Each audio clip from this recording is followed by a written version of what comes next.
राजा विक्रमादित्य की एक कथा आती है।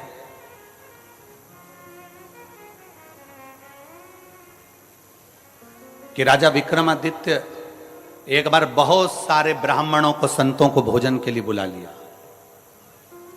संत ब्राह्मण भोजन करे और विक्रमादित्य ने पूछ लिया कि दुनिया का सबसे बड़ा दानी कौन है, दुनिया का सबसे बड़ा दानदाता कौन है। जितने ब्राह्मण बैठे थे सबने कह दिया दुनिया का सबसे बड़ा दानी राजा विक्रमादित्य है। दुनिया का सबसे बड़ा दानदाता राजा विक्रमादित्य है, अवंती का नरेश है। एक ब्राह्मण बैठा था, एक संत बैठा था, वो मुंह उतार कर बैठ गया। उसने नहीं कहा कि दुनिया का सबसे बड़ा दानी राजा विक्रमादित्य है, ये वो बोला ही नहीं, उसने नहीं बोला।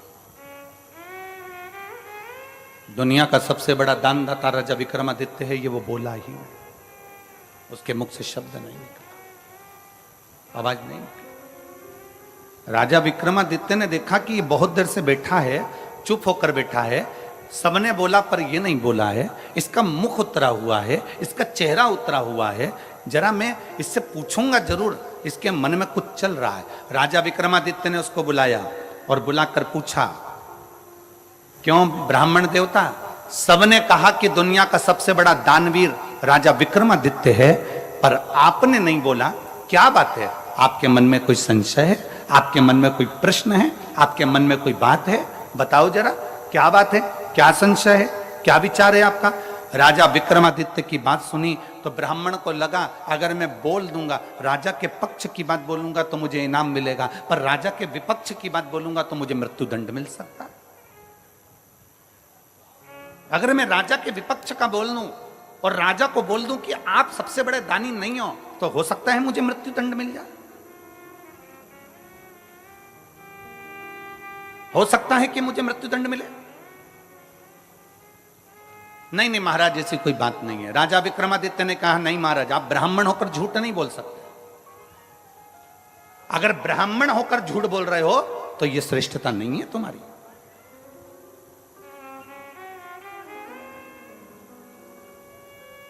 झूठ बोला था गौ माता ने भगवान राम जी के आगे, तो आज भी गौ माता का मुख झूठा कहा जाता है, इसलिए गौदान गाय की पूंछ पकड़कर किया जाता है। आप झूठ ना बोलिए, आप सत्य बोलने का प्रयास करिए। और गया क्षेत्र में एक बार झूठ बोला है ब्राह्मण देव ने कि सीता जी ने कोई पिंडदान नहीं किया है। मां जानकी जी का श्राप भी लगा है ब्राह्मण देवता। फाल्गु नदी ने झूठ बोला तो फाल्गु को भी श्राप लगा। आप झूठ ना कहिए, आप सत्य बोलिए। ब्राह्मण देवता ने मन में सोचा कि अंदर संकोच रखने से क्या फायदा। हमने अभी एक कथा में कहा था कि भोजन नहीं पचता है, भोजन नहीं पचता है तो बीमार कर देता है। भोजन नहीं पचा तो बीमार कर देगा।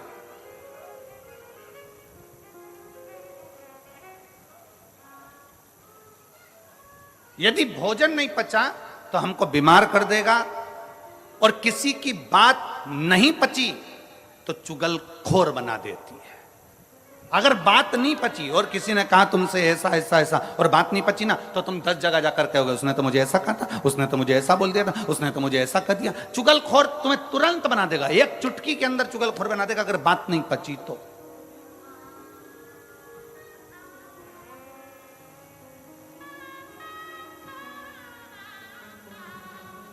धन नहीं पचा तो तुम्हें अहंकारी बना देगा। अगर तुम्हारे पास में धन आना चालू करा, पैसा आना चालू हुआ, धन संपदा आना चालू हो गई, तुम्हें पद प्रतिष्ठा मिल गई और तुम्हारे घर में अगर धन आने लगा, तो धीरे धीरे अगर पचा नहीं वो तो तुम्हें अहंकारी बना देगा। अभिमान के शब्द निकलने लगेंगे, अभिमत्ता के शब्द निकलने लगेंगे, अहमता के शब्द निकलने लगेंगे, अभिमत्ता के शब्द निकलने लगेंगे।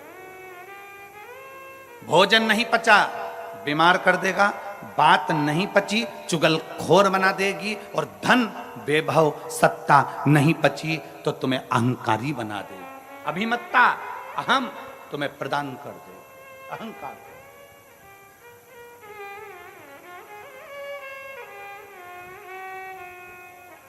कई बार बड़े बड़े अगर कोई ऑफिसर हो जाते हैं और उनके घर के बच्चे अगर धन देख लेते हैं कि हमारे पिता के पास में कितना धन है, हमारे घर में कितना धन है, हमारे दादाजी के पास कितना धन है, हमारे दादा ये पद पर रहे, हमारे पिता ये पद पर रहे और उनके पास में इतना धन है, तो कई बार बच्चे चलते चलते रोडों पर भी किसी ना किसी से अपशब्द कहते हुए चले जाते हैं। तो मुझे जानता नहीं है, तो मुझे पहचानता नहीं है, मैं किस ऑफिसर का बेटा हूं, तूने मुझे देखा नहीं है, मैं कौन हूं तो मुझे जानता नहीं है। मतलब धन पच नहीं रहा, धन पच नहीं रहा, इसलिए अहंकार हो गया है। बात पच नहीं रही इसलिए चुगलखोर बना दे रही है। भोजन पच नहीं रहा इसलिए बीमार बना दे रहा। बचना भी तो चाहिए।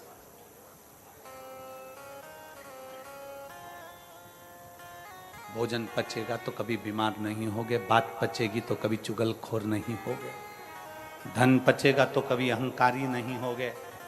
पचाना सीखो, पचाना सीखो। विक्रमादित्य जी के सामने राजा के सामने ब्राह्मण खड़ा, और ब्राह्मण ने पूछ रहे हैं, राजा विक्रमादित्य पूछ रहे हैं, तुम्हारे मन में कोई बात है, जल्दी बोलो, क्या बात है। इतने में उसने कहा, सरकार मैं बोल तो दूंगा, महाराज मैं बता तो दूंगा, पर आप मुझ पर नाराज तो नहीं होगे। राजा विक्रमादित्य ने कहा, मैं नाराज नहीं होऊंगा, तुम बताओ बात क्या है। राजा विक्रमादित्य के सामने ब्राह्मण ने कह दिया, महाराज तुम कहते हो कि दुनिया के सबसे बड़े दानी कौन, सबने कहा कि राजा विक्रमादित्य दुनिया का सबसे बड़ा दानी है, पर मैं कहता हूं राजन, समुद्र के उस पार एक चंद्रायन नाम का राजा रहता है। वो एक दिन में 1 लाख सोने की मुद्रा का दान करता है। एक दिन में जब तक वो 1 लाख सोने की मुद्रा का दान न कर दे तब तक ना वो अन्न ग्रहण करता है, ना वो पानी पीता है। राजा विक्रमादित्य ने सोचा कि ये ब्राह्मण बोला। राजा विक्रमादित्य ने फूल की माला ब्राह्मण को पिनाई, कहा तुमने हिम्मत तो करी है। जैसे कल वो बेटी ने प्रश्न लिखकर भेजे तो हमको अच्छा लगा, इसलिए हमने उस बेटी को यहां बुलाया कि कम से कम बेटी ने हिम्मत तो करी है, बोलने की सामर्थ्यता तो रखी है, लिखने की सामर्थ्यता तो रखी है। केवल सहे जाओ सहे जाओ सहे जाओ वो श्रेष्ठता नहीं है, थोड़ा बोलने की भी दम चाहिए, थोड़ा लिखने की भी सामर्थ्यता चाहिए।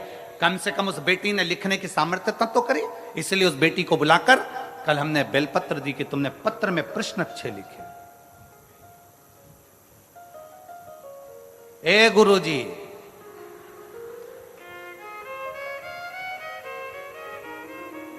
कम से कम उसने लिखने की सामर्थ्यता तो रखी, उसकी प्रसन्नता है, हमको बहुत बहुत प्रसन्नता है, उसके लिए बहुत साधुवाद है। ऐसी बेटियों के लिए तो तुमको ताली ठोकर बहुत जोरदार स्वागत करना चाहिए कि उनकी प्रसन्नता है, आपके मन का बल तो सामने प्रकट हुआ।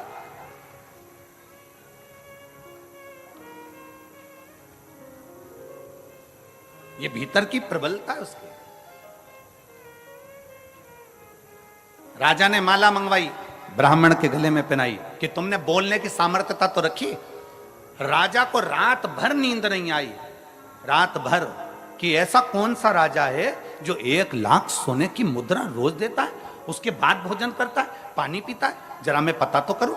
राजा ने आधी रात को एक सेवक के कपड़े पहने और राजा समुद्र के पार चला गया। समुद्र के पार जाकर राजा उस राजा चंद्रायन के पास पहुंचा और वहां के द्वारपालों से विनती करी कि मुझे राजा से मिलना है। राजा से मिले, बताया नहीं कि मैं राजा विक्रमादित्य अवंतिका नरेश हूं। जाकर कहा, महाराज मैं अवंतिका नरेश हूं, तो ये नहीं कहा, ये नहीं बोला, कुछ नहीं बोला। जाकर कहा, महाराज मुझे आपके यहां काम की जरूरत है, आप मुझे काम पर रख लेंगे क्या? मुझे यहां काम पर रख लेंगे? मुझे यहां काम दे देंगे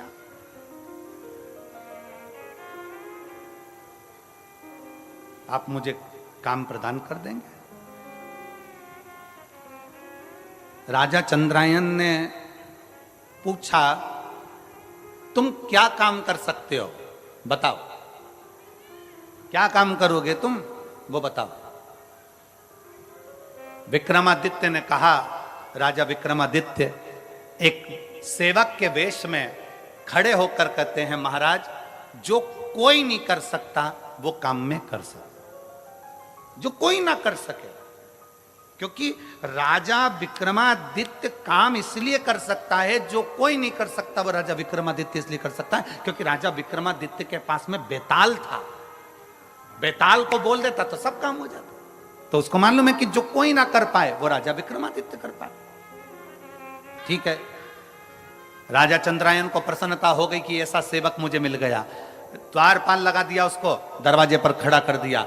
राजा विक्रमादित्य दरवाजे पर खड़े थे। सुबह सुबह ब्रह्म मुहूर्त में राजा चंद्रायन उठते और उठकर नहाने के लिए समुद्र पर जाते। समुद्र में नहाकर एक देवी के मंदिर में जाते। देवी के मंदिर में जाकर प्रणाम करते मां को, और प्रणाम करने के बाद एक खोलता हुआ तेल, उकलते हुए तेल में राजा चंद्रायन उसके अंदर तेल में बैठ जाते। बैठते बैठते तेल में राजा चंद्रायन का पूरा शरीर जल जाता, पूरा शरीर पक जाता। तब कई योगनियां आती उस देवी के मंदिर से, कई योगनियां आकर उसको नोच नोच कर खाती, और खाते ही राजा चंद्रायन के ऊपर देवी मां उसी समय पर बाहर निकलती मंदिर से, हाथ में जल लेकर राजा चंद्रायन पर छींटती, और राजा चंद्रायन वापिस जीवित हो जाता, और देवी उसको 1 लाख सोने की मुद्रा दे देती, और राजा वो सोने की मुद्रा ले जाकर दान दे देता। विक्रमादित्य ने ये देख लिया। राजा विक्रमादित्य ने ये देखा, राजा विक्रमादित्य ने ये जाना कि ये देवी के मंदिर में आता है, वो पानी में उकलता, तेल में उकलता है, उकलने के बाद देवी जी इसको 1 लाख सोने की मुद्रा दे देती है। अब राजा विक्रमादित्य ने विचार करा, बस देखना था कि मुद्रा आती कहां से। राजा विक्रमादित्य सुबह दूसरे दिन खुद पहुंच गया। राजा उठकर जाता, उससे पहले विक्रमादित्य गया।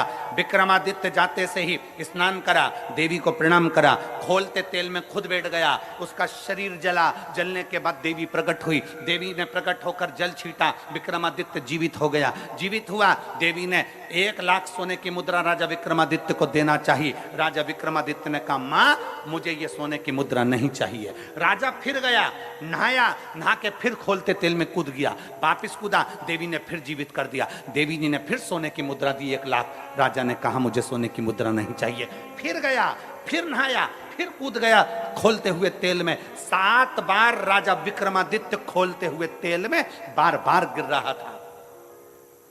7 बार राजा विक्रमादित्य खोलते हुए तेल में जा रहा था। आखिरी में जब खोलते तेल में जाने लगा 8वीं बार, तब देवी ने उसका हाथ पकड़ लिया। अरे विक्रमादित्य, तुझे चाहिए क्या, वो तो बोल। राजा विक्रमादित्य ने कहा, मां, तू मुझ पर दया करती है ना, तो जिस थैली में से तू 1 लाख मुद्रा रोज देती है, वो थैली मुझे दे दे मां, वो थैली मुझे दे।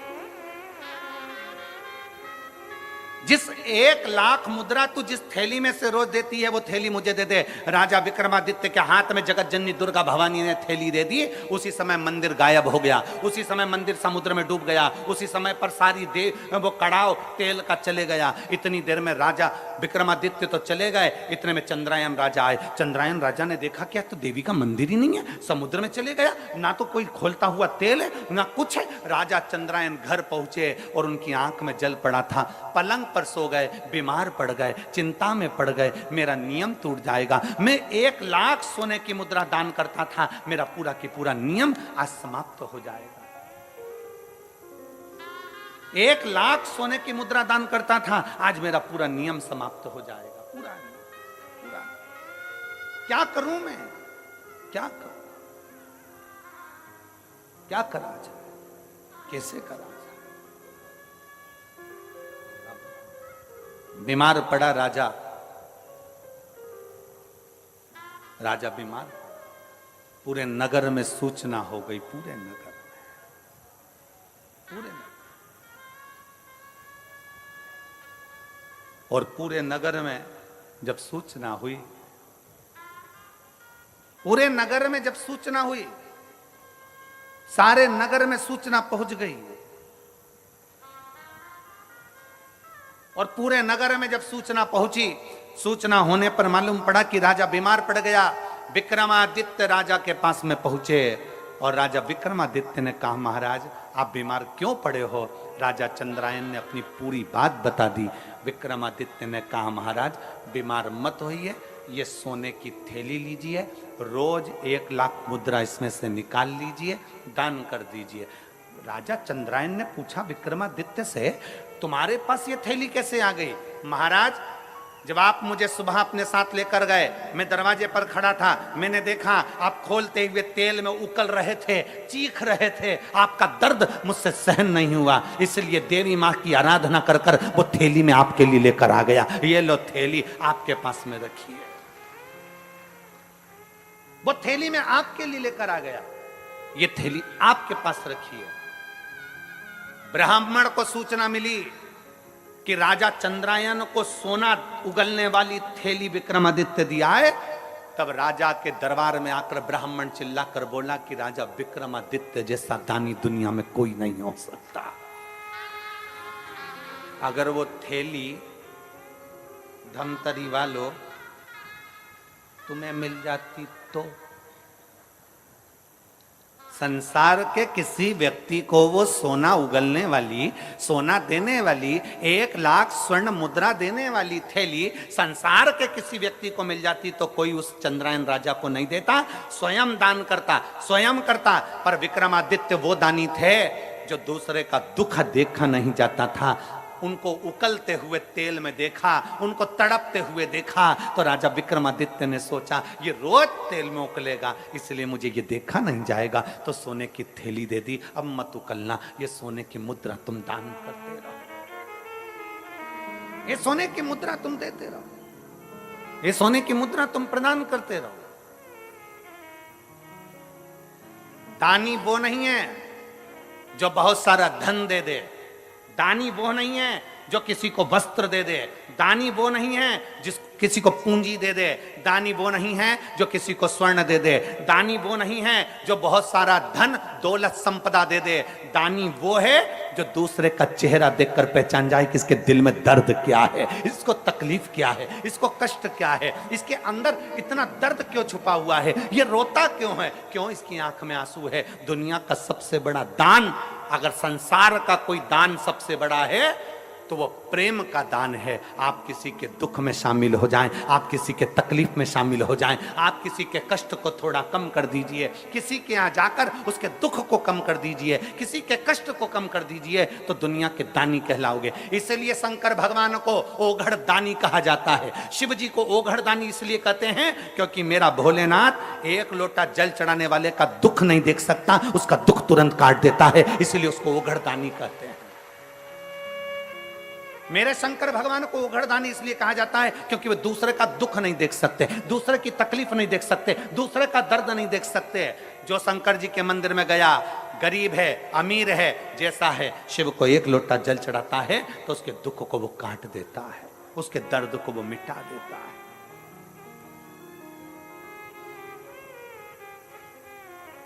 ओघड़दानी है वो, दुनिया का श्रेष्ठ। किसी के जीवन के दुख को समाप्त करना, बस निवेदन एक ही है, अपने कर्म के साथ, अपनी मेहनत के साथ, अपनी लगनता के साथ शंकर के मंदिर में जाइए, अपनी मेहनत के साथ अपनी खेती पर काम करिए, अपनी मेहनत के साथ अपनी दुकान पर काम करिए, अपनी मेहनत के साथ अपनी ड्यूटी करिए, और मेहनत का फल भोलेनाथ देगा, 1 लोटे जल के साथ जरूर देगा। आप उसको जल समर्पित करते रहिए। कई लोग कहते गुरुजी एक पत्र है, देखिए,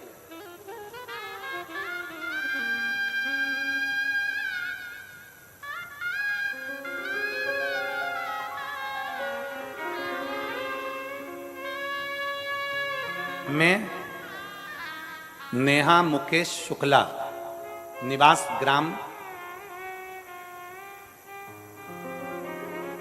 मावली पारा, तहसील सरोना, जिला कांकेर की निवासी हूं।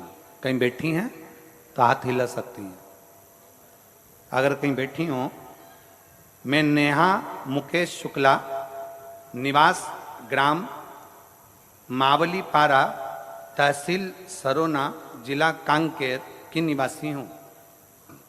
कहीं बैठी हो तो हाथ हिला सकती हैं। अगर कहीं बैठी हो तो हाथ हिला सकती हैं। महाराज जी, 2012 में मेरी शादी हुई। 10 वर्ष निकल चुके थे, 11वां वर्ष चल रहा था महाराज जी, पर मेरे घर में संतान का सुख नहीं था। हमारे यहां संतान नहीं थी। गुरुदेव, 10 वर्ष तक 3 बार डॉक्टरों के कहने पर हमने आईवीएफ करवाया। 3 बार हमने डॉक्टरों के कहने पर आईवीएफ करवाया, और 3 बार डॉक्टरों के कहने पर जब आईवीएफ के माध्यम से भी संतान प्राप्त करना चाहते थे, लेकिन असफल रहे। आपके कथा शिव महापुराण टीवी के माध्यम से सुनना, जिसमें आप हमेशा पशुपतिनाथ और सफेद आंकड़े की जड़ का जिक्र किया करते हैं। मैंने फिर आपके कहने पर पशुपतिनाथ का उपवास किया और सफेद आंकड़े को अपने कमर में बांधा। फिर भी असफलता ही हुई, लेकिन शिव में अटूट विश्वास के कारण मैंने फिर एक बार पशुपति व्रत किया, जिसमें मुझे संतान प्राप्त हुआ। मैं बाबा को यहां धन्यवाद देने के लिए आई हूं गुरुदेव, कि दुनिया का कोई व्यक्ति नहीं कर पाता जो देवाधिदेव महादेव कर जाता है। गुरुदेव, मैं नेहा मुकेश शुक्ला आज आपको प्रणाम करने और बाबा भोलेनाथ को नमन करने के लिए आई हूं कि मेरे बाबा ने 4/7/2023 को मेरे भोलेनाथ की कृपा से, जब मैंने 3 बार आईवीएफ करवाया, वो सफल नहीं हुआ, कोई इलाज सफल नहीं हुआ, जब 1 लोटा जल और आंकड़े की जड़ से 4/7/2023 को मेरे घर में बेटे ने जन्म लिया, जिसका नाम मैंने शिवांश रखा है। मैं बाबा को यहाँ धन्यवाद देने के लिए आई हूँ। कहीं बैठी हो और अगर अपने बेटे को लेकर आई हो तो व्यासपीठ पर आ सकती हैं एक बेलपत्र लेने के लिए। अगर कहीं बैठी हो तो बेटे को लेकर आ सकती हैं। एक लाइन अच्छी लिखी है, आप और हम गुनगुनाते हैं। भोलेनाथ दया करना,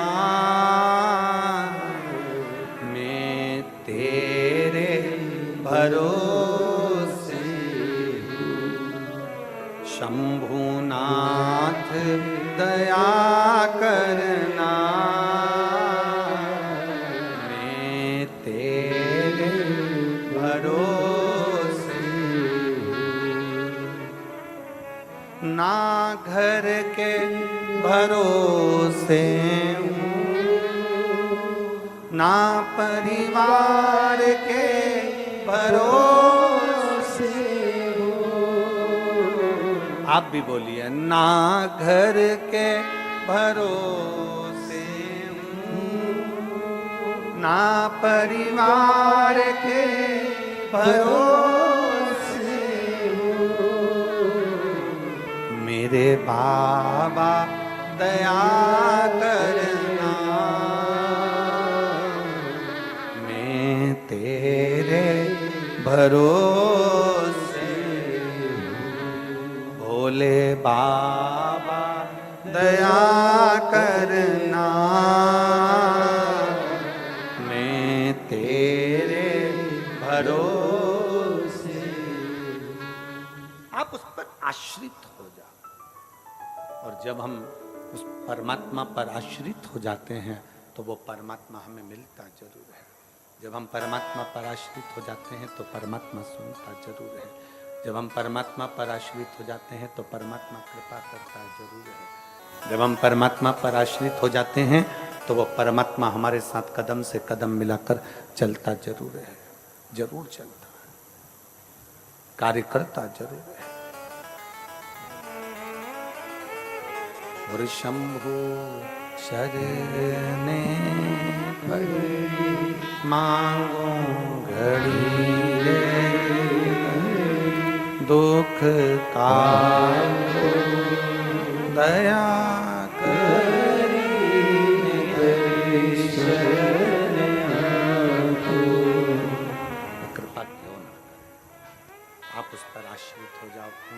भरोसे के साथ, पूर्ण श्रद्धा के साथ।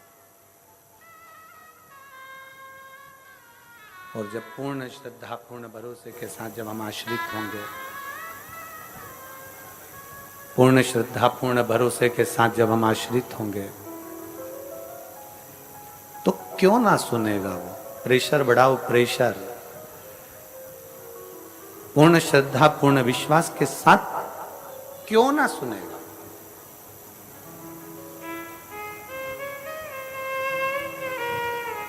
एक विश्वास अपने भीतर जागृत करिए, एक भरोसा अपने भीतर जागृत करिए, एक दृढ़ता अपने भीतर जागृत करिए। कर्म करने में पीछे ना हटिए, मेहनत करने में पीछे ना हटिए।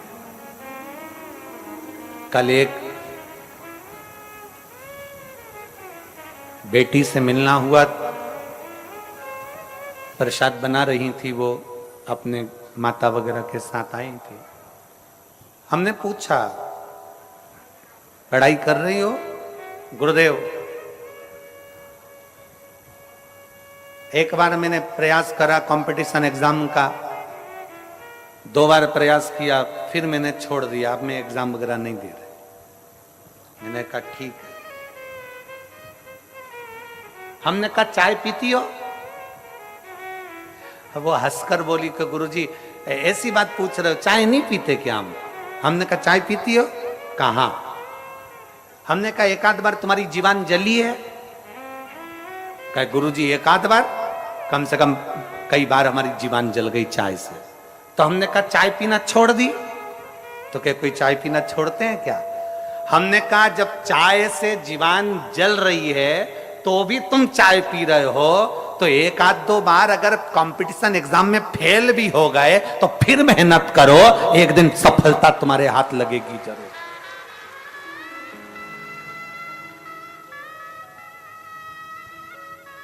कितने लोग हैं यहां जिनकी चाय पीने से जीवान जली होगी? बोलो जली कि नहीं जली? 1-2 बार तो जली होगी जो चाय पीते होंगे। हम तो पीते भी नहीं, तो हम बोले भी काहे को? चाय पीने से जीवान जल रही है पर हम चाय नहीं छोड़ते, फिर धीरे धीरे पीते हैं, फूंक मार कर पीते हैं, ठंडा कर कर पीते हैं, और आखिरी में चाय पीना हमने छोड़ा नहीं। एक बार कंपटीशन एग्जाम में बैठे, फेल हो गए, एक बार एग्जाम दिया, फेल हो गए, एक बार तकलीफ आई, फेल हो गए, कोई बात नहीं, हिम्मत मत हारना। चाय पीना नहीं छोड़ रहे तो हम मेहनत करना कैसे छोड़ दें? फिर एग्जाम दो, फिर कंपटीशन एग्जाम में बैठो, फिर मेहनत करो, और जब बार बार मेहनत करोगे तो एक दिन मंजिल तक पहुंच ही जाओगे, सफलता तुम्हारा कदम चूमेगी। कौन कहता है भगवान आते नहीं, कोई उसको शबरी की तरह बुलाते नहीं। कौन कहता है भगवान आते नहीं, कोई उसको प्रेमवश बुलाता नहीं। उसको बुलाने के लिए तुम्हारा प्रेम जागृत चाहिए। प्रेशर बढ़ाओ, प्रेशर। उसको बुलाने के लिए तुम्हारा प्रेम जागृत चाहिए, जागृत। सफलता तुम्हारे सम्मुख में होगी, सफलता तुम्हारे सामने होगी। अपना परिश्रम पूरा करिए, अपनी मेहनत पूरी करिए। शिव कथा कर रही है, ब्रह्मा जी और भगवान विष्णु ने मिलकर मंथन किया एक पर्वत का।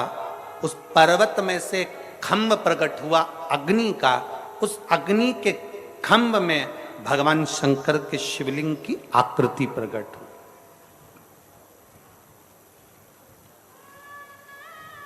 ब्रह्मा जी उस शिवलिंग का शीश देखने जा रहे हैं।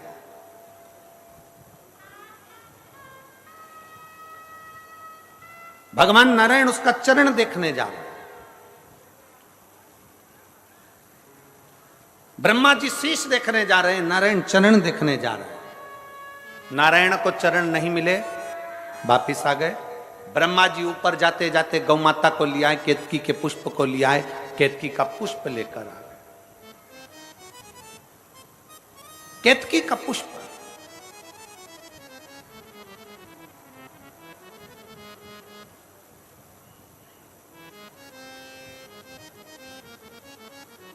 जिस केतकी के पुष्प को सबसे ज्यादा अहंकार था,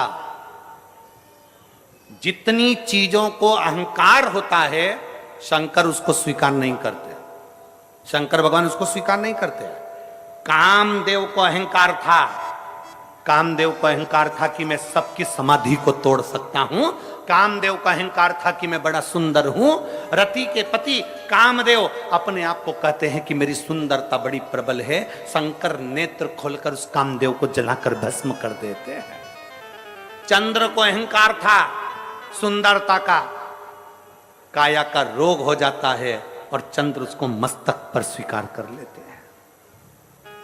गंगा को अहंकार था कि मुझ में वो वेग है कि पृथ्वी पर कोई मुझे झेल नहीं सकता। शंकर भगवान से भागीरथ जी ने कहा कि गंगा पृथ्वी पर आए।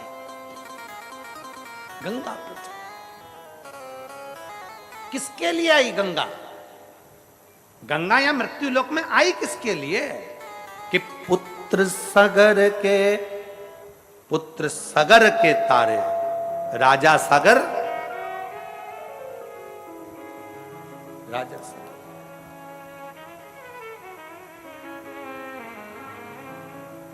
राजा सगर की दो धर्म पत्नी, एक पत्नी से एक पुत्र और दूसरी पत्नी से 60,000 पुत्र।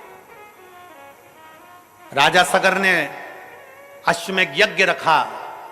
अश्वमेघ यज्ञ जब पूर्ण होता है तो पूरा ब्रह्मांड उसी का हो जाता है। इंद्र को लगा ये राजा सगर इंद्र के सिंहासन पर भी आक्रमण कर लेगा तो इसका यज्ञ खंडित करना है। यज्ञ खंडित हो।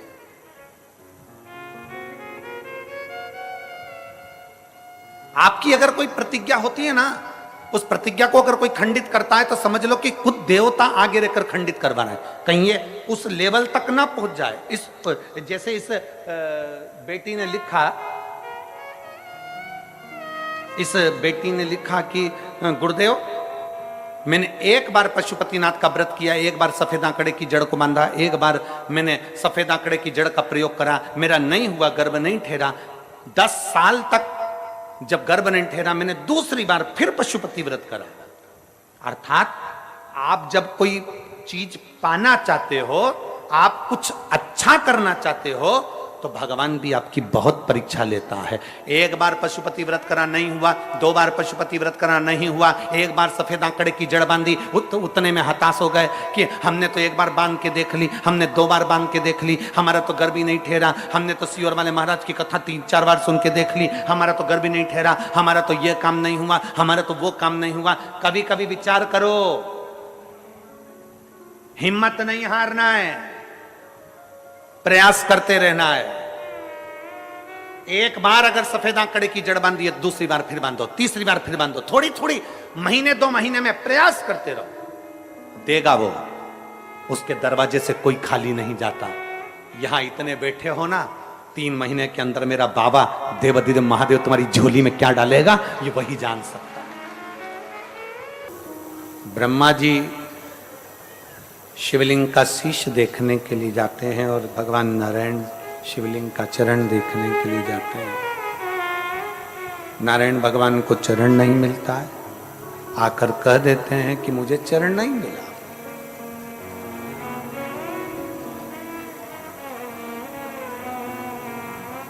ब्रह्मा जी एक केतकी के पुष्प को लेकर आ गए और एक माता को साथ में लेकर आकर सामने लाकर खड़ा कर लिया उन्होंने। दोनों को सम्मुख मिलाकर खड़ा करा। नारायण भगवान पूछे, ब्रह्मदेव क्या आपको भगवान शंकर के शीश का दर्शन हुआ है? रिटर्न बढ़ाओ, रिटर्न। भगवान शंकर के शीश का दर्शन हुआ है? नहीं।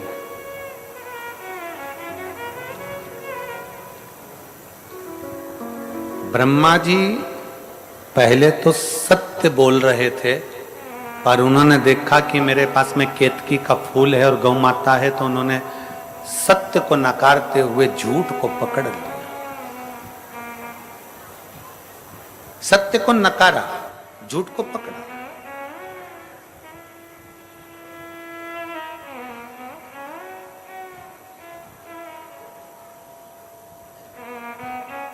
भगवान नारायण ने तो एक ही शब्द में सत्य कह दिया, इसलिए शंकर जी ने उनका नाम सत्य नारायण रख दिया।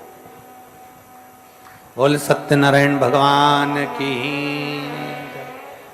एक शब्द में सत्य बोला, इसलिए नाम सत्य नारायण। घर घर में सत्यनारायण भगवान की कथा होती है।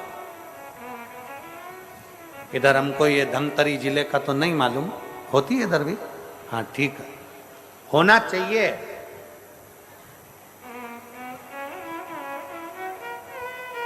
घर घर में सत्यनारायण भगवान की कथा होती है। उसका कारण केवल इतना सा है कि तुम्हारी जिंदगी तुम कितनी भी कैसी भी जी रहे हो, पर अपनी जिंदगी में एक दिन ऐसा निकालो कि परमात्मा की चौखट पर जाकर सत्य बोलो, तो तुम भी सत्यनारायण पूजन के हकदार बन सको।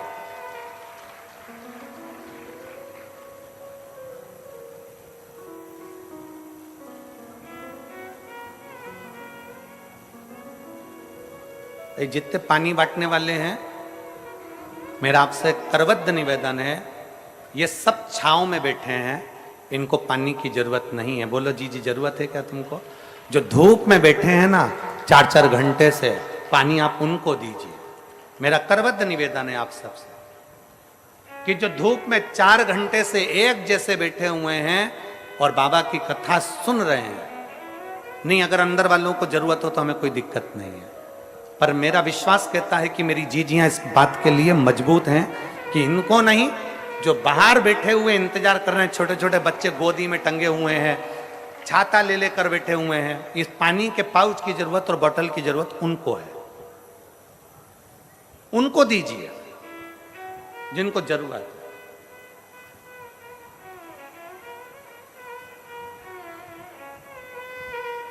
और फिर निवेदन है, कथा सुनने आने वालों से निवेदन है, अपने साथ में पानी की कितनी बोतल लाओ। ये देखो मेरी जीजियां लेके आई, जरा उठाओ तो, जरा दोनों बोतल उठाओ। ये देखो कैमरे वाले जरा दिखाओ इनको, कितनी बोतल लाई हो? 2 बोतल लेकर आई है, दिखाओ जरा। ऐसी साथ में 2 बोतल लेकर चलो। वो दादा को दिखाओ, देखो वो इधर इधर, वो देखो इधर दिखाओ, 2-2 बोतल लेकर आए हैं जो पानी की। पानी की 2 बोतल लेकर चलो, एक आपके लिए और एक अपने पड़ोसी के लिए। पितृपक्ष में कम से कम हम लोगों को जल तो पिला सकें।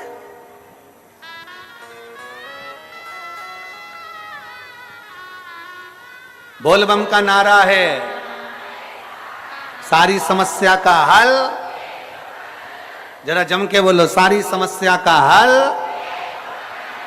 1 लोटा जल। प्रयास करिए आप, शिव को पाने का प्रयास करो। भगवान नारायण ने सत्य कहा, सत्य नारायण हो गए। ब्रह्मा जी सत्य स्वीकार नहीं करे, उन्होंने कह दिया या सब झूठा है। उन्होंने कह दिया मेरे को तो शीश मिला। भगवान ने जैसे ही बोला शीश मिला, केतकी के फूल से पूछो, केतकी के फूल ने झूठ बोल दिया, गौ माता ने झूठ बोल दिया। तब ब्रह्मा जी झूठ बोले तो उनका सिर कट गया, कर्मनाशा नदी प्रकट हो गई। वो कर्मनाशा बहती रही उत्तर प्रदेश। कर्मनाशा,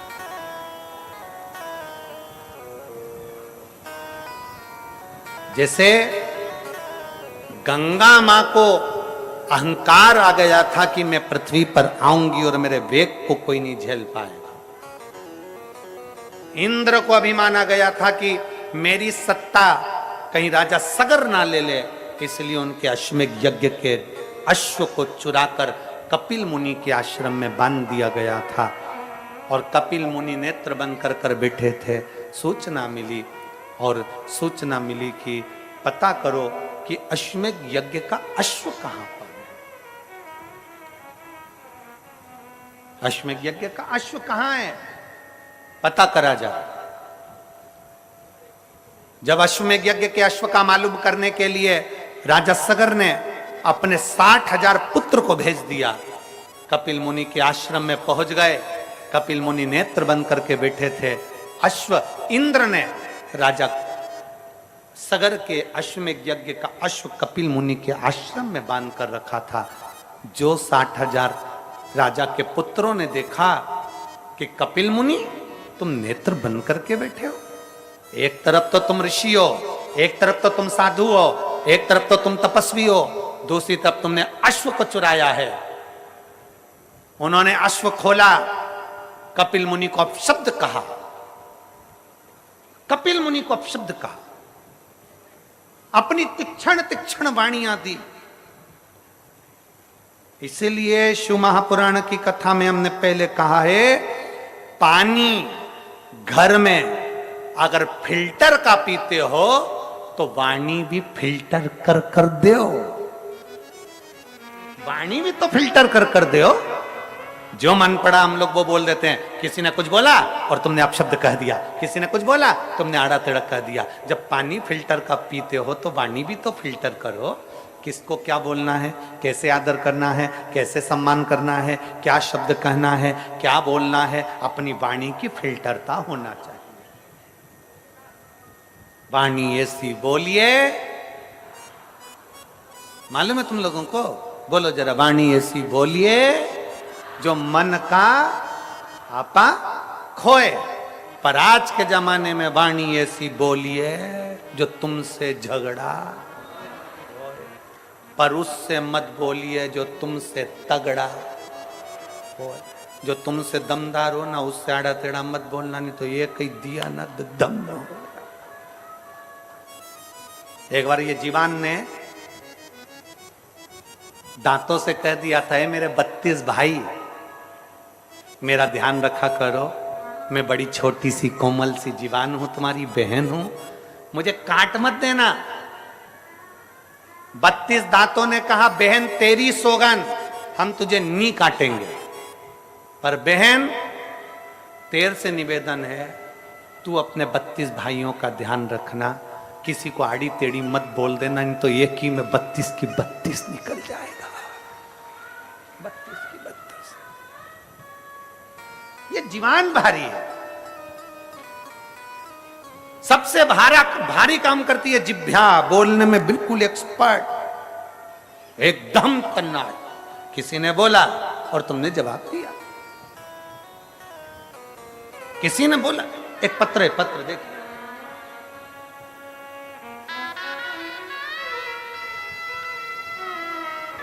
मेरा नाम खेमलता निषाद है। कहीं बैठी हैं खेमलता निषाद? मेरा नाम खेमलता निषाद है। मैं ग्राम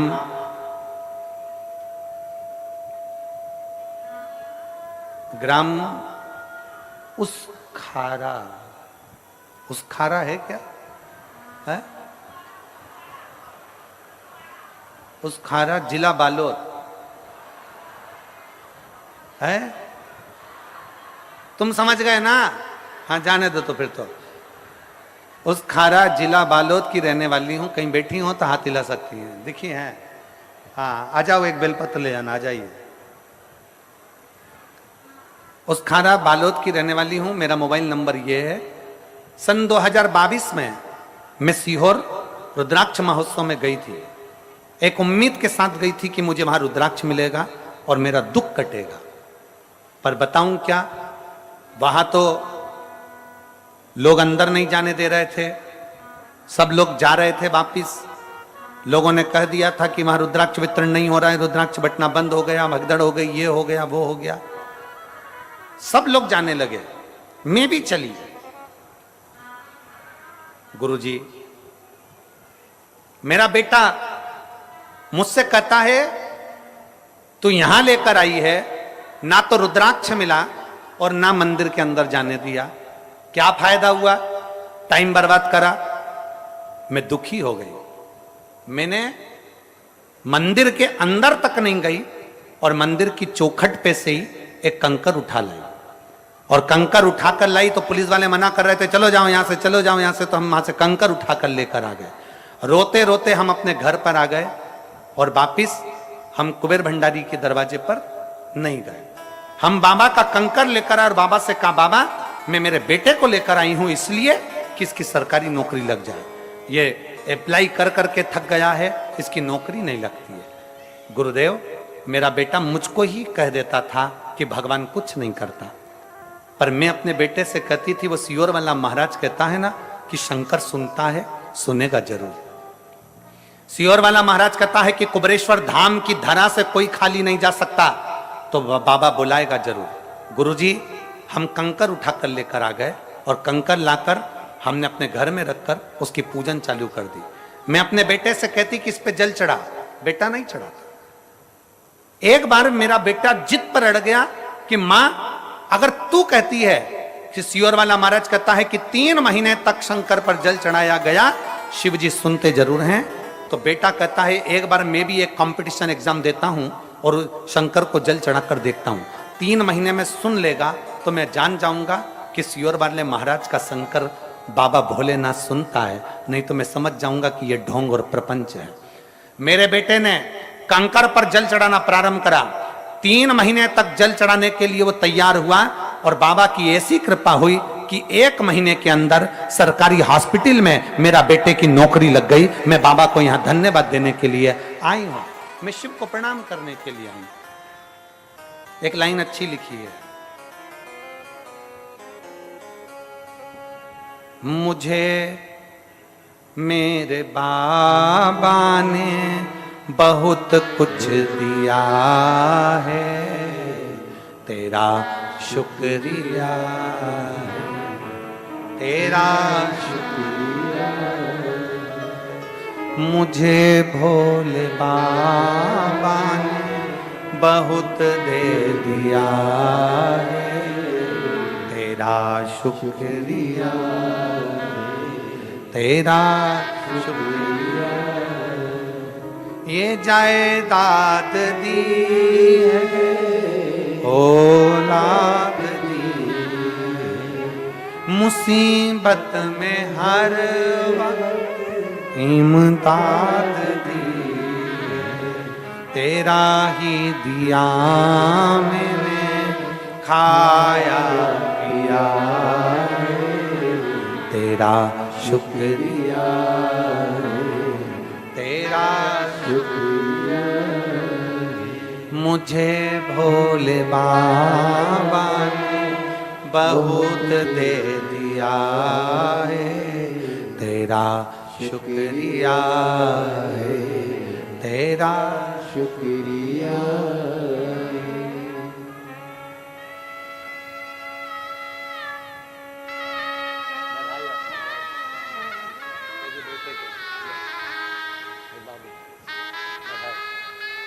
माँ कैसी करी उनको भी दे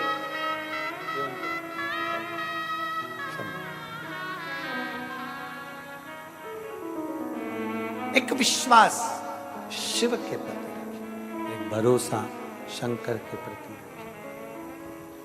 जब भरोसा और विश्वास दृढ़ हो जाता है तो शिव तत्व हमारे भीतर समाहित हो जाता है।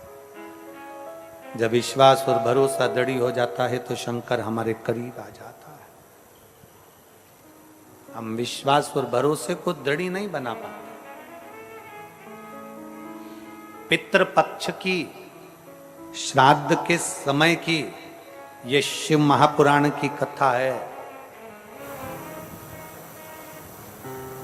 जिस पितृपक्ष में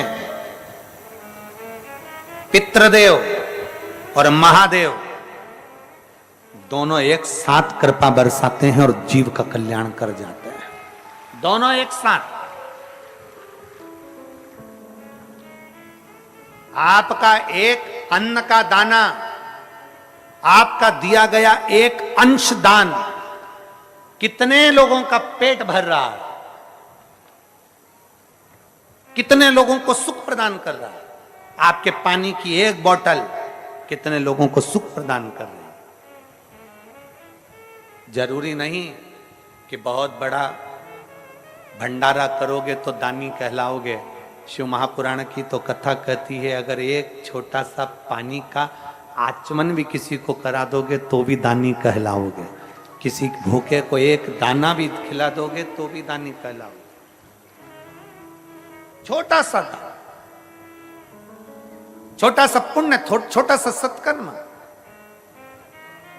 बड़ी खुशी है, बड़ा प्रसन्नता है हमको। यहाँ पर इस वनवासी क्षेत्र के अंदर कुबेरेश्वर बाबा का जो भंडारा हम लोग बाबा की कृपा से चल रहा है, समिति अपना चला रही और कुबेर भंडारी अपना चला रहा है, विठले सेवा समिति अपना बड़े भाव से चला रही है, उसको देखकर बड़ी प्रसन्नता होती है। लोग भाव से उस प्रसाद को पा रहे हैं। आपको भी खुशी होना चाहिए, जितने लोग टीवी पर सुन रहे हैं, जितने फेसबुक यूट्यूब पर सुन रहे हैं, जितने यहां सुन रहे हैं, कम से कम देखकर तो प्रसन्नता होगी कि हमारा दान, हमारा सत्कर्म, हमारा 1 रुपया भी अच्छी जगह पर लगा है। इसकी प्रसन्नता होना चाहिए। अपने भजन की प्रसन्नता रखो कि हम कहां बैठकर भजन कर रहे हैं, हम कहां बैठकर सत्कर्म कर रहे हैं, उसकी प्रसन्नता अपने भीतर होना चाहिए। कपिल मुनि का श्राप लग गया, नेत्र खुले कपिल मुनि के और सारे 60,000 सगर के पुत्र जलकर भस्म हो गए, राख के ढेर बन गए। राजा सगर ने अपने पौत्र को भेजा अंशुमान को, पर कोई फल नहीं। तब साधना करी, राजा दिलीप आए, फिर भागीरथ बाबा आए, जिन्होंने गंगा जी की तप साधना करी। गंगा जी की तप साधना करते हैं भागीरथ जी, तो गंगा उछल कर कहती है किसकी सामर्थ्यता है जो मुझे पृथ्वी पर झेल ले? किसकी सामर्थ्यता, किसकी सामर्थ्यता? शिव महापुराण की कथा कहती है अपने मुख से कभी अभिमत्ता के शब्द मत बोलिए, अपने मुख से कभी अभिमान के शब्द मत बोलिए, अपने मुख से कभी अहंता के शब्द मत बोलिए, क्योंकि अहंकार में 3 गए, धन, वैभव और वंश। ना मानो तो देख लो रावण, कौरव और कंस, ये तीनों अहंकार में चले गए, तीनों अभिमत्ता में चले गए। इस माँ ने एक लाइन लिखी, इस माँ ने इस लाइन में लिखा कि मेरा बेटा अब भगवान को इतना मानता है, इतना मानता है कि मेरे बेटा एक्सरे मशीन को चलाता है तो भी लोग उसको डॉक्टर कहते हैं, एक्सरे मशीन चलाने वाले को भी लोग डॉक्टर कहते हैं। गुरुदेव, मेरा बेटा खुश होता है कि देखो मेरे शिव ने मेरे ऊपर कितनी कृपा कर दी कि बिना डॉक्टर के भी लोग मुझे डॉक्टर कहकर जाते हैं, मैं भले एक्सरे की मशीन चलाता हूं। ये दृढ़ता नहीं तो और क्या, ये विश्वास नहीं तो और क्या, ये भरोसा नहीं तो और क्या। अपने भीतर विश्वास को जागृत करिए, अपने भीतर चले।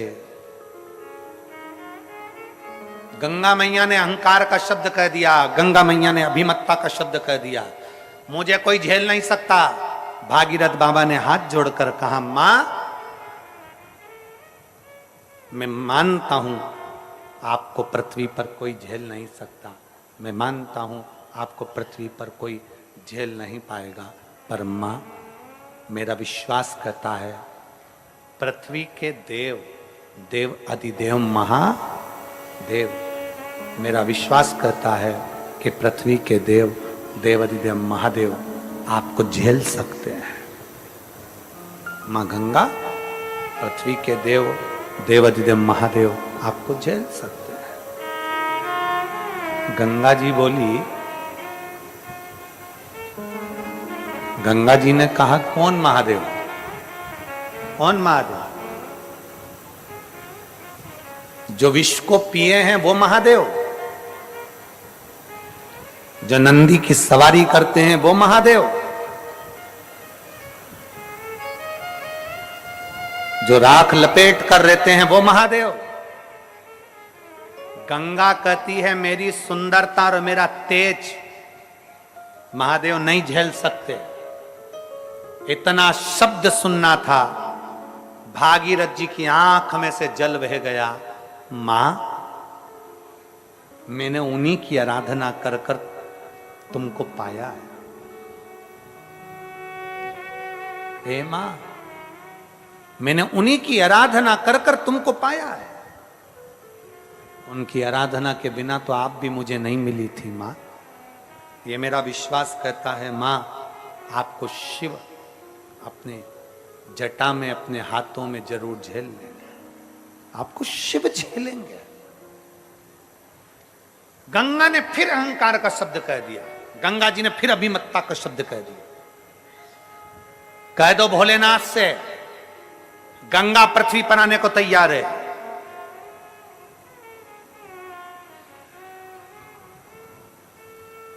गंगा पृथ्वी पर आने को तैयार है, कह दो भोलेनाथ से। अगर वो झेल सके तो झेल ले। भागीरथ जी शंकर भगवान के धाम कैलाश पर पहुंच गए, हाथ जोड़कर बोले, हे करुणा सागर, हे त्रिकालदर्शी, है कैलाशी अविनाशी, है शिव, हे शंकर, हे ओघड़ी, हे दयालु, हे दातार, हे शिव, करुणा करने वाले, हे शंकर, हे मेरे देव अधिदेव महादेव, मेरे भोलेनाथ, मेरे त्रिकालदर्शी, मेरे कैलाशी, मेरे अविनाशी, मेरे शिव। मेरा आपसे निवेदन है बाबा, गंगा मैया पृथ्वी पर आने को तैयार है, आप उनको झेल लेंगे? शंकर भगवान भागीरथ जी से बोले, मैं गंगा को नहीं झेलूंगा। बड़प्पन देखिएगा, व्यक्ति कितना भी ऊंचे स्थान पर बैठ जाए, अगर उसके भीतर अहंकार नहीं है तो उसका बड़प्पन देखिए। उधर की एलईडियां चालू करिए, लेफ्ट साइड के पंडालों की एलईडियां चालू करिए।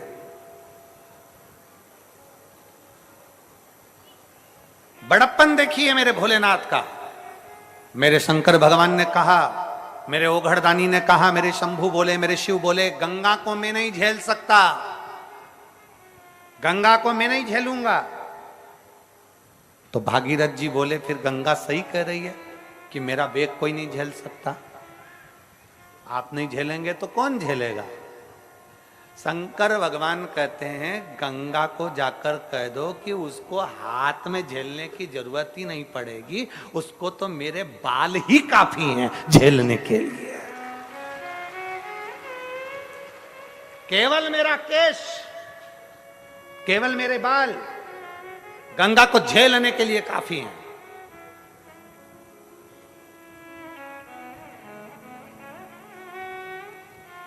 कह दो गंगा जी से जाकर तैयारी करें आने की। आप उनका आदर नहीं करेंगे, सम्मान नहीं करेंगे। शंकर जी कहते हैं, गंगा का सम्मान मेरे केश में आएगी तो खुद हो जाएगा। दुनिया के लोग कहते हैं कि शंकर का चढ़ा हुआ जल नहीं पीना चाहिए, उनको कहना चाहिए कि शंकर भगवान के सिर पे गंगा है तो मरते समय गंगा जल भी मत पीना।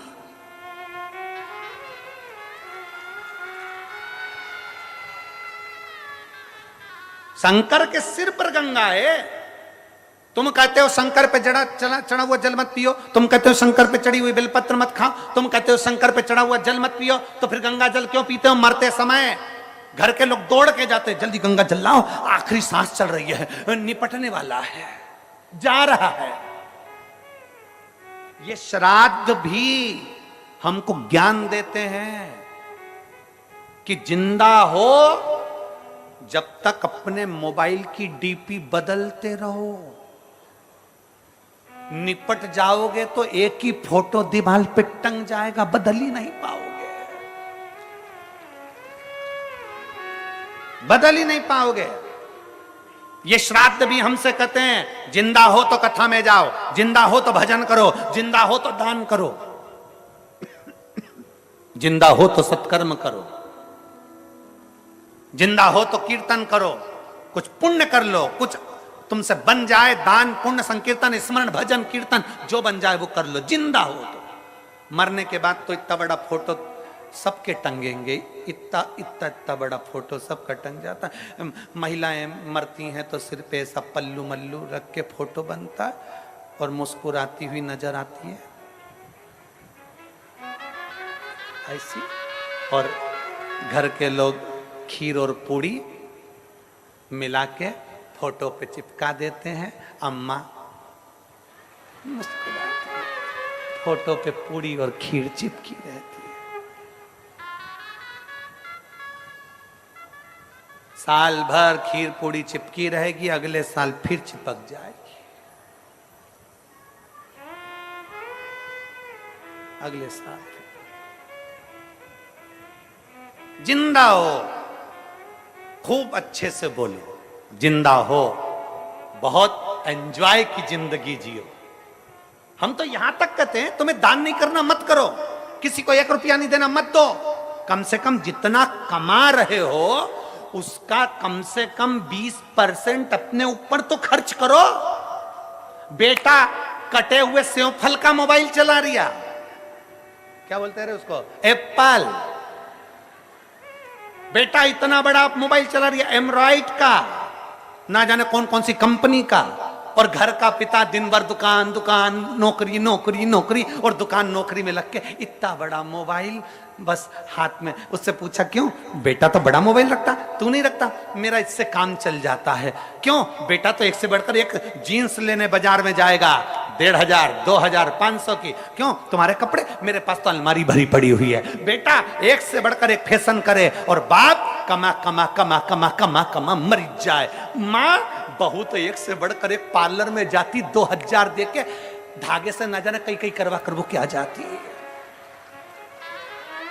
बहू तो गई पार्लर में 2000 देकर आ गई, और सास 2000 रुपए जोड़ जोड़ जोड़ जोड़ जोड़ जोड़ गद्दे के नीचे भर भर, पलंग में छुपा, यहां छुपा, और मरी गई। लो क्या मिला?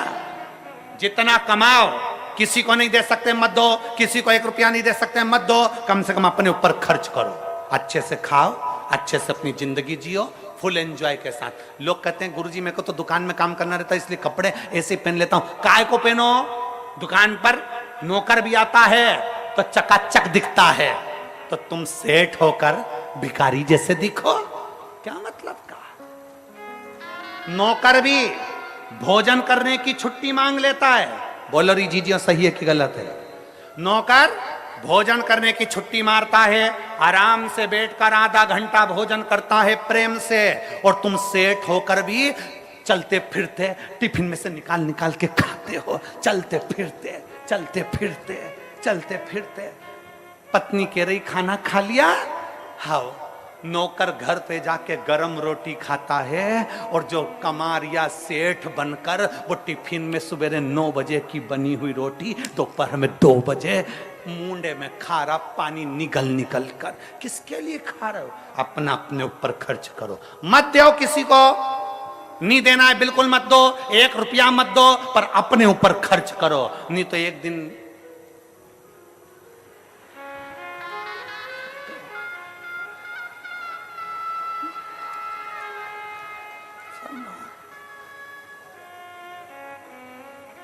मौका मिला है जिंदगी जीने का। श्राद्ध आते हैं, हमें बताते हैं कि हमें जिंदगी कैसे जीना है। घर में जितने भी मरे हुए लोग हैं उनका फोटो जो टंगा होता है उसमें रोता हुआ फोटो नहीं होता है। तुम्हारे यहाँ है क्या रोता हुआ फोटो? मुस्कुराता हुआ फोटो होता है, हंसता हुआ फोटो होता है। वो क्यों हंसते हैं? क्योंकि उनको मालूम है वो घर के लोगों पे इसलिए हंसते हैं, बेटा हम भी जोड़ जोड़ के मर गए, यहाँ टंग गए, तुम भी चले जाओगे हमारे बाजू में टंग जाओगे, इसलिए अच्छी जिंदगी जी लो। और शिव महापुराण की कथा हो रही है कांटाकुटी में, सुन लो।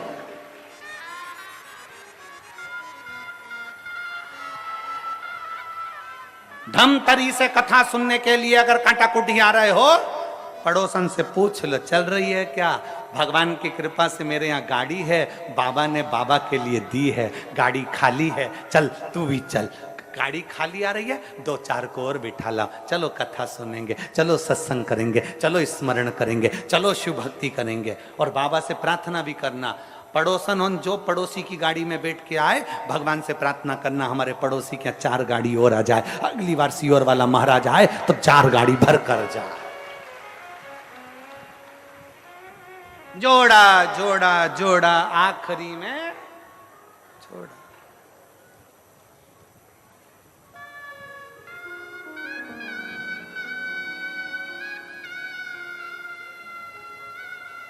समझाओ, बहू सास से कहे भजन करो, सास बहू से कहे भजन करो।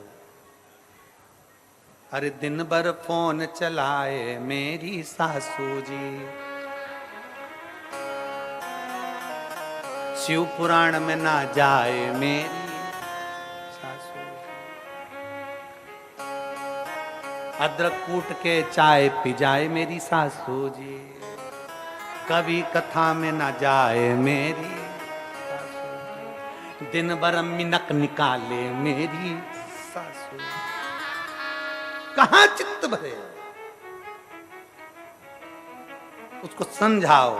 शिव के बिना कहीं दिल ना लगाना, शिव के बिना कहीं दिल ना लगाना, वरना पड़ेगा तुझे आंसू बहाना, वरना पड़ेगा तुझे आंसू बहाना, शिव के सिवा कहीं दिल ना लगाना, शिव के सिवा कहीं दिल ना लगाना, शंकर के सिवा कहीं चित्त ना लगे तुम।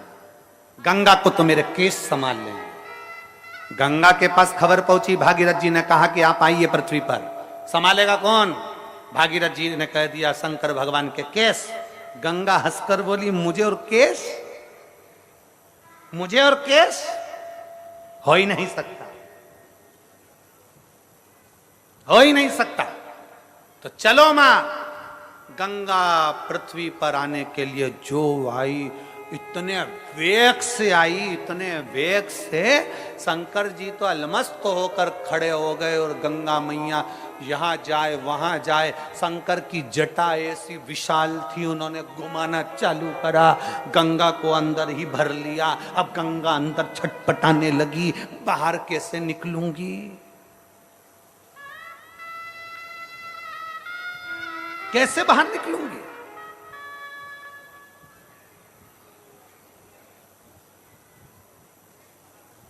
कई लोग हैं, कई लड़के बहुत चिल्ला चिल्ला कर कहते हैं मैं अपनी पत्नी से डरने वाला नहीं हूं, तू अपनी पत्नी से डरता होगा। फिर उसकी शादी हुई, शादी में बैंड बाजी और डीजे पर गाना बजा, अजीबो शान शहंशाह। उसकी शादी में गाना बज रहा है, अजीबो शान शहंशाह, शहंशाह आ रहे हैं। शादी के बाद उसी लड़के को जब देखा जाता है तो तालाब में चड्डी बनियान धोता, और पत्नी ने भी कह दिया बच्चों के कपड़े भी ले जाओ, तो उनको भी कूट रहा है। आते आते 2 बाल्टी पानी भर लाना, आज मोटर नहीं चल रही है, जाओ पानी भर लाना, 2 बाल्टी पानी। इधर कंधे पे कपड़े, इधर फिर कहीं पे पान की दुकान पे गाना चल रहा था, अजीबो शान शहंशाह। इसने बाल्टी पटकी नीचे पान वाले को दो दिया। मैंने भी सोचा था कि मेरी शादी में मैं शान शहंशाह, मैं राजा हूं, पर मालूम पड़ा कि शादी के पहले कुछ है, शादी के बाद जिंदगी कुछ है। पर शिव कथा कहती है जो शंकर की भक्ति में लगा है उसकी जिंदगी शादी के पहले जैसी है, शादी के बाद भी पूरी जिंदगी वैसी ही होती है। प्रसन्नता में, आनंदता में, चित्त की श्रेष्ठता में, मंगल आनंदता में जीवन निकलता है। गंगा छटपटा रही जटा के अंदर, गंगा निकल ना पा रही जटा में से। भागीरथ जी को पुकारा गंगा जी ने, भागीरथ भागीरथ भागीरथ जी आए, बोलो मां, अरे मुझे बाहर तो निकालो। गंगा जी तुम तो कह रही थी कि मुझे कोई समा नहीं सकता, क्षमा मांगती हूं। ऐसी वाणी ना बोलिए कि बाद में डब्बे में ही भर दिया जाए।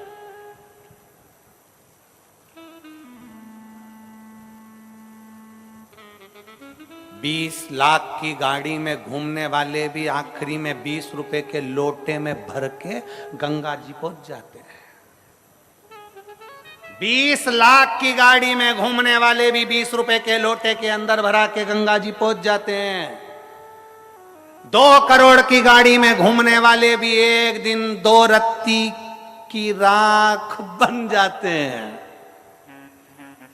कितने भी भगवान तुम्हें सुंदर बनाया हो, पर कभी अपनी सुंदरता का गुणगान ना करिए। किसी को धन वैभव मिल गया हो तो उसका गुणगान ना करिए। बाबा को धन्यवाद देते रहो कि तूने मुझ पर बड़ी कृपा करी है, जो ये शरीर, ये वैभव, ये धन, ये सब तूने मुझे प्रदान किया, ये तेरी कृपा से मिला। गंगा जी क्षमा मांगी, भगवान शंकर ने थोड़ा सा खोल दिया। गंगा जी नीचे आई, कपिल मुनि के आश्रम में। पूछा गंगा जी ने भागीरथ जी से, मुझे क्यों बुलवाया? मेरे पितरों के मुक्ति के लिए, मेरे पितरों की मोक्ष के लिए। आज भी शिव महापुराण की कथा कहती है, अगर दुनिया के लोग तुमसे कह दे कि पितृ दोष है, तुम्हारी बेटी की शादी नहीं हो रही, तुम्हारे बेटे की शादी नहीं हो रही, तुम्हारे यहाँ ये तकलीफ आ रही, वंश नहीं बढ़ रहा, बच्चे नहीं हो रहे, घर में तकलीफ हो रही है, कोई कहे पितृदोष पितृदोष पितृदोष, सीधा एक काम करिए, सीधा एक काम, छठ के दिन, अभी अभी शायद आज चतुर्थी या तीज होना चाहिए, चतुर्थी हो, छठ के दिन, छठ तिथि श्राद्ध के महीने में, श्राद्ध में 16 दिन के अंदर जो छठ आए, षष्ठी आए, वो छठ के दिन, छठ के दिन शायद सोमवार क्या आना चाहिए, सोमवार ही छठ होना चाहिए।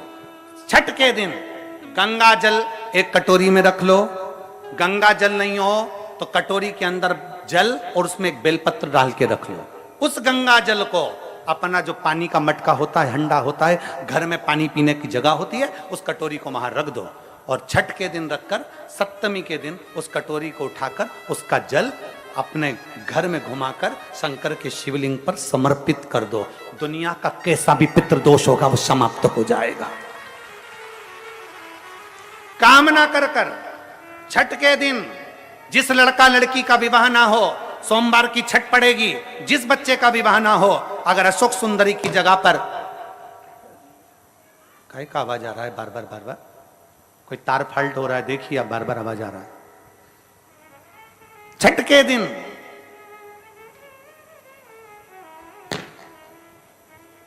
छठ के दिन अगर कोई लड़का लड़की का विवाह नहीं हो रहा है, शादी ना हो रहा है, तो उसके लिए छठ के दिन अशोक सुंदरी वाली जगह पर एक लाल फूल और शंकर जी के शिवलिंग पर एक सफेद पुष्प चढ़ाकर 5 बेलपत्र समर्पित कर कर 1 लोटा जल अपनी कामना कर कर चढ़ाओ और जो बेलपत्री चढ़ाई है उसमें से 1 बेलपत्री उठा कर ले आओ। बाबा संबंध पक्का कराकर ही रहेगा। अगला श्राद्ध जब आएगा, आप अपनी धर्म पत्नी के साथ मिलकर शिव की आराधना कर रहे हैं, आप अपने पति के साथ मिलकर शिव आराधना कर रहे हैं। श्राद्ध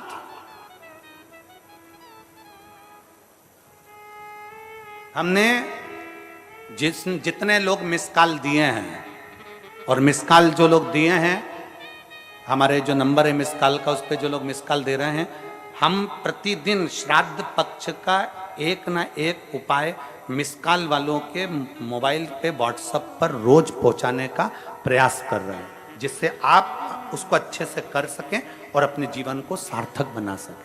जो मिस कॉल नहीं दे पाए हैं वो मिस कॉल नंबर फिर से एक बार अपने मोबाइल से आप लोग मिस कॉल दे सकते हैं। बड़े प्रेम से हम नंबर बोल रहे हैं, आप मिस कॉल, जितने लोग आस्था चैनल पर सुन रहे हैं, जितने लोग फेसबुक यूट्यूब पर सुन रहे हैं, वो भी मिस कॉल दे सकते हैं। मिस कॉल का नंबर है 74338, फिर वापिस 74338, ये मिस कॉल का नंबर, आप इस पर मिस कॉल दे सकते हैं। नंबर फिर से ध्यान रखें, बस मिस कॉल में आपकी कॉल पूरी नहीं जाएगी, बस लगा टू बोला और कट जाएगा, मतलब आप जुड़ गए। 74338 ये नंबर है जिस पे हम प्रतिदिन श्राद्ध पक्ष में प्रयास कर रहे हैं कि आपके पास मैसेज पहुंचे और आप उसको अपनी जिंदगी में, चाहे संतान प्राप्ति का हो, वंश वृद्धि का हो, कर्जा, वो एक कर्जे का एक लेटर आया है पर समय इतना नहीं है, हम इसको कल पढ़ेंगे।